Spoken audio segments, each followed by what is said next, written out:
Mais l'Algérie, c'est aussi une population européenne. Depuis 1830, année de la conquête, on fête le 14 juillet. On danse, on pavoise, mais sous les palmiers.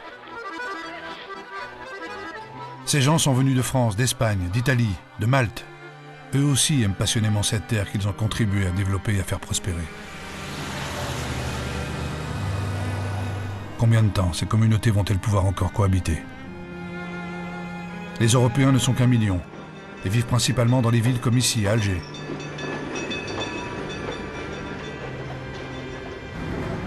D'un côté, il y a la ville française, avec son mode de vie occidental.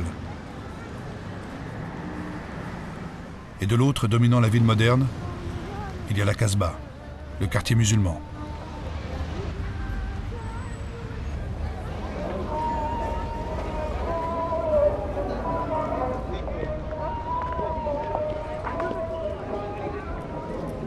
La Casbah, futur bastion des hommes du FLN. Mais ce que Soustelle comprend, c'est que le système colonial a créé une société inégalitaire.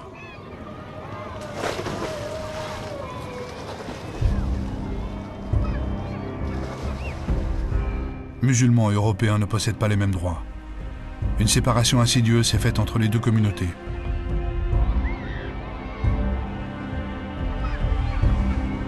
On va à la plage, mais entre soi. Et si les Européens sont en majorité des familles modestes, quelques centaines d'entre eux possèdent les grandes exploitations agricoles. On les appelle les colons.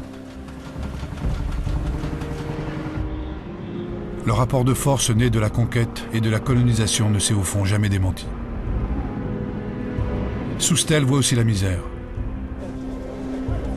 Les bidonvilles, l'abandon de ces populations. 9 Algériens sur 10 ne savent ni lire ni écrire le français.